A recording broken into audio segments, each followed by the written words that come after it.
All right, guys, I don't think this is going to be a very long one. One of our questions was, Charlie, why didn't you just dimple the floor? And the answer to that is, I never even thought of it. I've seen DV do it on his videos, but I never thought of it because I've always used the dome of some type. Now you can see it was a quickie job. I didn't really expect it to do much. Let's see.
Okay, so you can see on a cold bench, it fired up. It had a couple CFM advantage. I think we were around 207 with the very low domes that were dimpled. And after the bench was running a little bit, and I was showing you the flag, it was about 207. Is doing the dimples in the bottom of an intake less work than making domes and epoxying them in? Probably. Do have to be careful. I don't know how thick the floor of this manifold is. The floor of the dual plane is super thin. I found out because I made it a sprinkler. What I think I'm going to make is, if you guys will stay on pause for a little bit, is I think I'm going to make something to fill this section up a little bit on both sides. See if it's worth anything.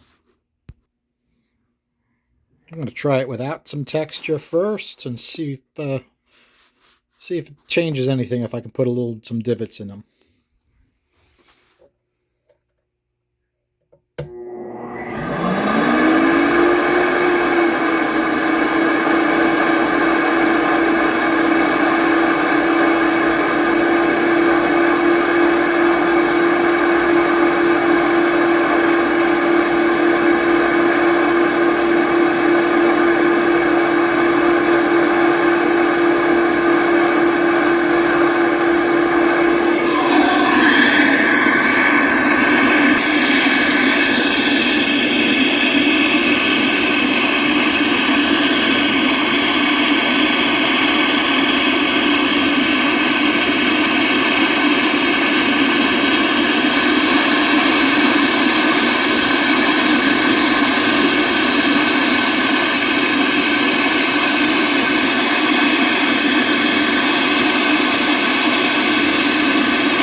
All right, a little texture on them. Let's see what we got.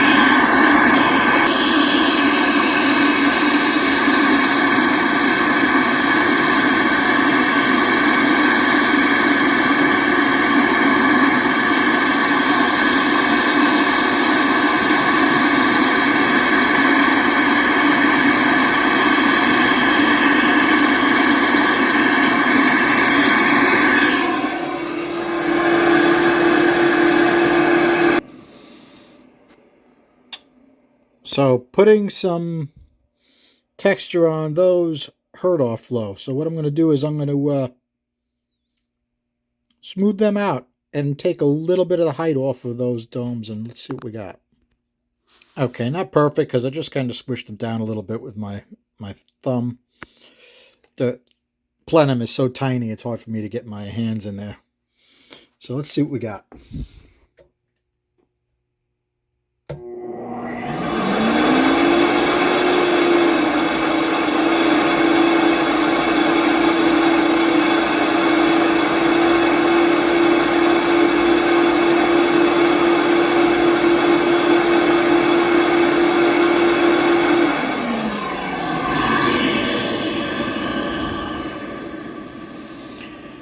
Interesting, but nothing really conclusive. Well, at least not for me. All right, guys. Beyond exhausted. Sorry. Yeah, I know my pattern on the floor, that is not perfect. All of those were made with the same size drill bit, about a 3/8 diameter, standard drill bit. And I would definitely be careful if you're going to attempt to do something like this. You know how thick that manifold is before you go make holes like that. You probably could do something similar with a center punch and be a little more accurate than, you know, when a drill walks around. But I'm not sure what I'm going to do with this. I may add some more domes to the middle and see what it looks like at that point.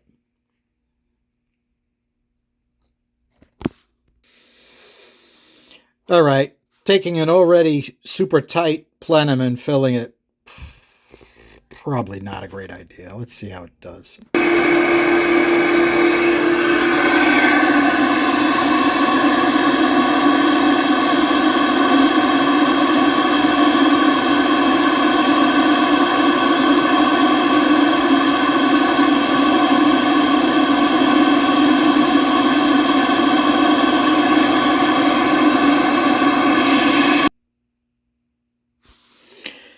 Okay, so that was hit or miss. I did change our lift a little bit, and it did go up to about 209, and then it back down. So we're back where we were as far as lift. Let's try it with some dimples, and then I think I'm going to call it a night.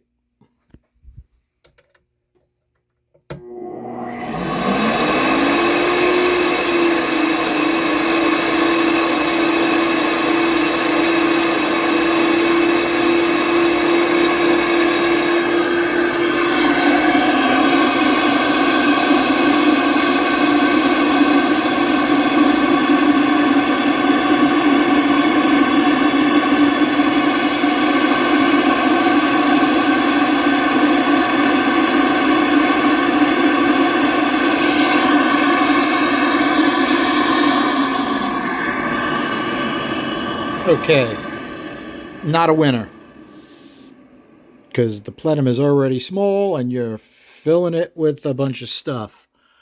Now, of course, I would have to retest all of this when we get the plenum adapters. All right, more questions than answers. Oh, I didn't answer a couple questions from a couple videos back. Why did I use a super fine texture on the pinch of the 302 heads? Because they're so small CSA wise. The finer texture gives you a thinner boundary layer, so it acts like it's a little bit bigger.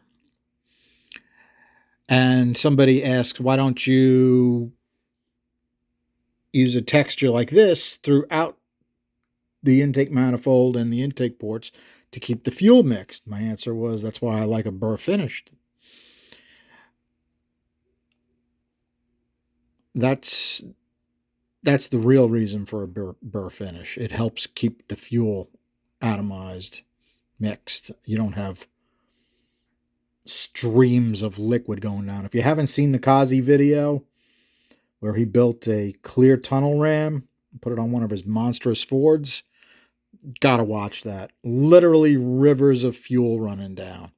Kazi does some nice stuff. I met him at PRI once.